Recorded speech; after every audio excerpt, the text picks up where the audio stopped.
Hello, everybody. So let's talk about some of the states that have already announced their eligibility criteria and released the occupation lists. My videos are made specifically keeping in mind the Indian audience, that is the overseas audience. While there may be a lot of news that concern the population at large, I try to cherry pick information that is helpful for offshore migrants in order to understand what are the chances of getting a nomination and what is their probability of getting skilled migration as an offshore applicants. So today I'm going to be talking about three states that have already released their criteria, and I'm going to talk about what are the possible pathways you can nominate to these states under. The first state I'm going to be talking about is the state of Australian Capital Territory, which is also known as Canberra. So the occupation list for Canberra has not changed at all. It remains the same. The process also remains pretty much the same. You just need to lodge a Canberra matrix. So anybody whose occupation is listed on Canberra's list of eligible occupations, all you need to do is first register an expression of interest, that is, file an expression of interest with the DHA within the skill select. After doing that, you need to go to the Canberra ACT website and fill out a Canberra matrix.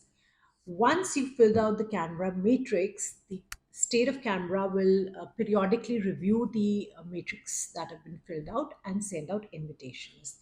The next invitation due for nominations is to happen on the 31st of August. So if you happen to lodge your matrix now, there is a high possibility that you do get your uh, invitation for a nomination on the 31st of August invitation round to be held by Canberra. Now, the second state I'm going to be talking about is the state of Tasmania. Now, there is a lot of information that goes into their website, and a lot of clients are actually feeling baffled with so much of information.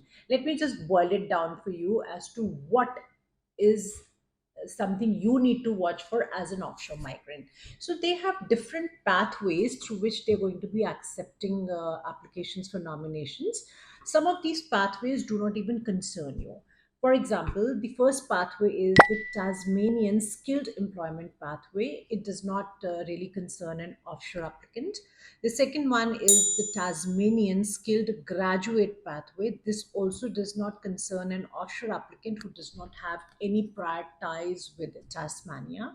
The third pathway is the Tasmanian established resident pathway. This is also something you need to not look into. The fourth one is the Tasmanian business operator pathway. This is also something you can ignore. The fifth one is the overseas applicant job offer pathway. Now, this pathway could mean something to you if you have a job offer from Tasmania. However, if you're somebody who does not have a job offer, then you need to look at their last pathway, that is the overseas applicant OSOP invitation only pathway. This is the only pathway you are going to look at for seeking a 491 nomination from Canberra. Now, Canberra has different attributes, so this will be through the gold attribute. The nutshell is the important thing for you to remember is that please focus only and only on overseas applicant OSOP invitation pathway only. All you need to do is just lodge an expression of interest within the skill select system, and the state of Tasmania will send you an invitation to apply for a nomination. Only after you get an invitation to apply for a nomination can you proceed with the nomination application with the state of Tasmania. And finally, the state I'm going to be talking about is the state of Western Australia. Now, again, there's a lot of confusion because there's a VAS small 1, VAS small 2, there's a graduate stream. So let me just break it down for you.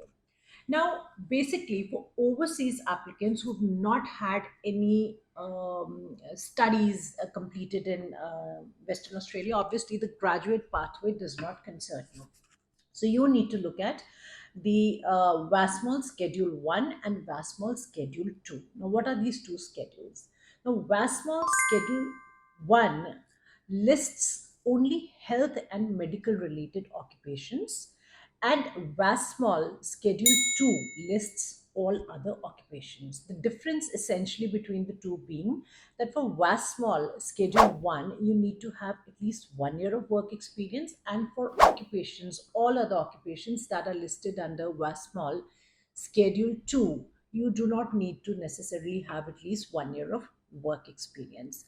And of course, we are talking only about subclass 491 here.